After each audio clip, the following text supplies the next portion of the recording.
Hello, good morning and welcome to a new blog. সকালটা শুরু করেছি আজকে বাজার যাওয়া দিয়ে। মানে চোখটা খুলেই কোনো রকমে ব্রাশ করে বেরিয়ে পড়েছি বাবার সাথে। আর একটা খুব মজার ঘটনা শেয়ার করি। আমি ছোট থেকে ভীষণ বাজার যেতে ভালোবাসি। মানে এটা আমার কাছে খুবই ফানি, কারণ আমাদের জেনারেশনের লোকজন যারা সারাদিন ধরে ব্লিঙ্কিট করায়, তারা খুব একটা বাজার যেতে ভালোবাসে এরকম আমি কাউকে দেখিনি। কিন্তু বিশ্বাস করো, আমি ছোটবেলা থেকে বাজার যেতে খুব ভালোবাসি। আর একটা সময় ছিল যখন বাবার হাত ধরে যেতাম, এবং বাবা যে স্পিডে হাঁটতো সেই স্পিডটা আমি মেলাতে পারতাম না। আর এখন যেটা আমার কাছে খুব একটা নাড়া দেওয়ার ব্যাপার, সেটা হচ্ছে বাবা এখন আমার থেকে ধীরে হাঁটে। মানে আমি এগিয়ে চলে যাই আর বাবা আস্তে আস্তে পিছন পিছন আসে। তো এই যে বদলটা ঘটেছে, সেটা আমাকে খুবই মনে নাড়া দেয়। এখন বাবা রাস্তায় বেরোলে দেখি কতটা ধীর স্থির হয়ে গেছে। আর আগে বাবা হেঁটে কত দূর চলে যেত, আর আমি আর মা তার স্পিড মেলাতেই পারতাম না। যাই হোক, বাজারে গিয়ে প্রথম শুভ কাজটা করে ফেলেছি হচ্ছে মাটনের সামনের রানটা পাওয়া গেছে। এটা হচ্ছে সব থেকে বড় কথা। মানে আমি এতটা খুশি হয়েছি যে বাবা অ্যাটলিস্ট পাওয়া তো গেছে। জেনারেলি পাওয়াটাই একটা খুব ডিফিকাল্ট ব্যাপার। খুব সকাল সকাল গেলে পাওয়া যায়, বাট আজকে দেখলাম যে আচ্ছা পাওয়া গেছে। যদিও আমি পৌঁছে গেছি 8:30টার মধ্যে, তবুও আমার মনে হয় যে আরও সকাল সকাল হয়তো 7টা 7:30টার মধ্যে গেলে সামনের রানটা শিওর শট পাওয়া যাবে। বাট থ্যাংক গড আজকে পেয়েছি। আজকে দুভাগে বাজার হবে, একটা হচ্ছে বাড়ির আর একটা হচ্ছে অর্ডারের। এবং বাড়ির কারণ আমার দাদা আসবে, নেমন্তন্ন করেছি কালকে দুপুরবেলার জন্য। তো সেই কারণে বাড়ির বাজারটাও রয়েছে। আজকে কিছুটা রান্না হবে, কাল কিছুটা রান্না হবে, এই করে মেকআপ হবে আর কি। আর বকেদের দেখলাম, যাদের জলাশয়ে থাকার কথা তারা এখন বাজারে ঘুরে বেড়ায়।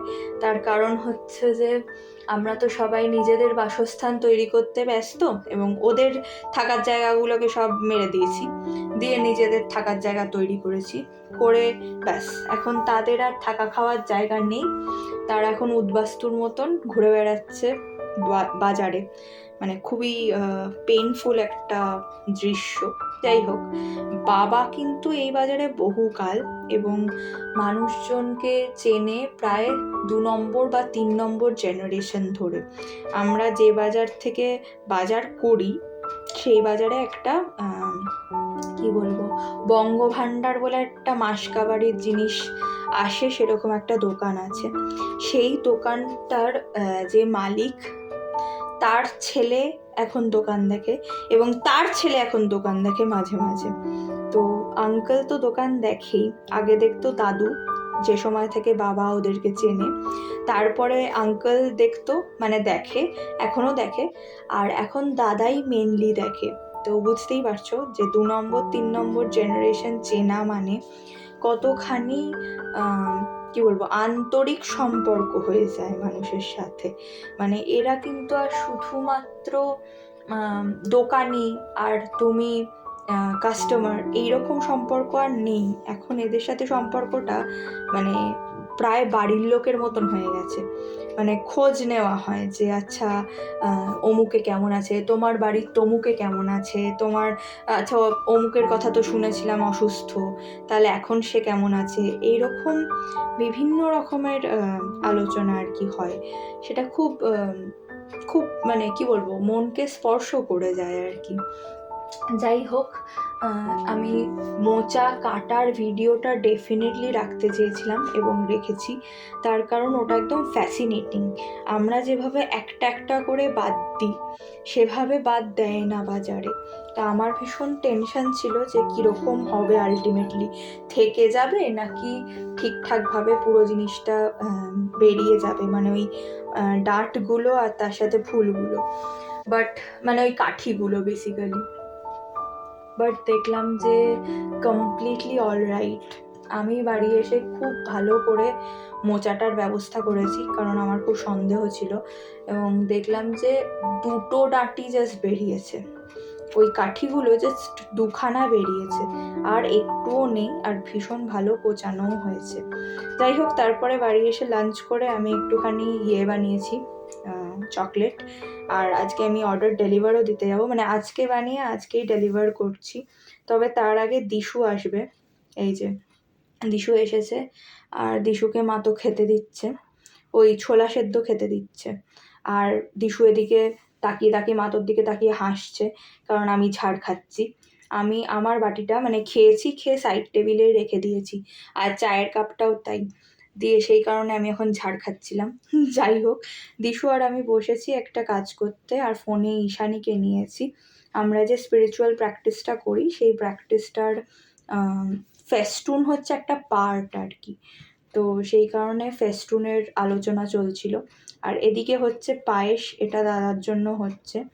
আর যেটা অর্ডারের পায়েস সেটা কাল হবে, এবং আমি মাটনটাও চাপিয়েছি। আর তোমরা বলো মাটনের রঙটা দেখে কীরকম মনে হচ্ছে? আমি কি গোলবাড়ির মাংসে পাশ করেছি নাকি পাশ করতে পারিনি? গোলবাড়ির মাংসের চেহারা কি আমি আনতে পেরেছি না আনতে পারিনি? মাটন আর পায়েসটা করে রাখার বড় কারণ হচ্ছে দুটোই মজলে স্বাদটা বাড়ে, সেই জন্যেই করা। আর একটা জিনিসও করে রাখা হয়েছে, সেটা হচ্ছে চাটনি। সকালবেলা বাজার থেকে আসার পরেই প্রথম কাজটা করা হয়েছে যে চাটনিটা করে রাখা, কারণ ওই গরম চাটনি পাতে পড়লে আমার মেজাজটাই খারাপ হয়ে যায়।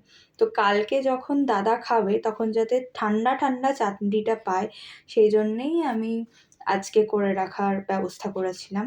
আর তারপরে আমি আর দিশু এক জায়গায় হয়েছি, এদিকে দেবো না, ফুচকা খাবো না আর কি, একটুখানি পেট পুজো করবো না, সেটা কি করে সম্ভব? এই যে বেরিয়ে পড়েছি চকলেটস নিয়ে। আর আমি চকলেটের ছবি তুলতে খালি ভুলে যাই, মানে কতদিন যে হয়েছে আমি চকলেট বানিয়েছি, ডেলিভার করেছি, কিন্তু আমি ছবি তুলতে ভুলে গেছি, পোস্ট করতে ভুলে গেছি।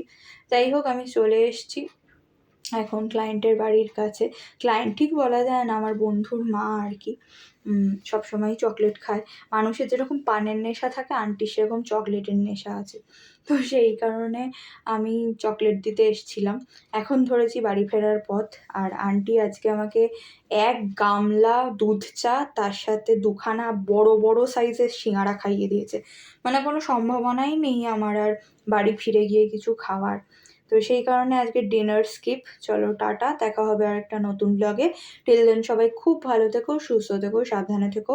কালকে তো মাঝরাত্রিবেলা উঠবো, মানে আজকে মাঝরাতে উঠবো, উঠে রান্না চাপাবো, না হলে শেষ করতে পারবো না। বুঝতেই পারছো প্রায় 15টা আইটেমের কাছাকাছি, এবং তোমাদেরকে শেয়ার করবো প্রত্যেকটা জিনিস, যে কীরকম লাগছে, কীরকম হচ্ছে, প্রেপারেশন কতটা করতে পারলাম, টেস্ট কীরকম হলো, সমস্ত কিছু শেয়ার করার চেষ্টা করব। আজকের মতন টাটা।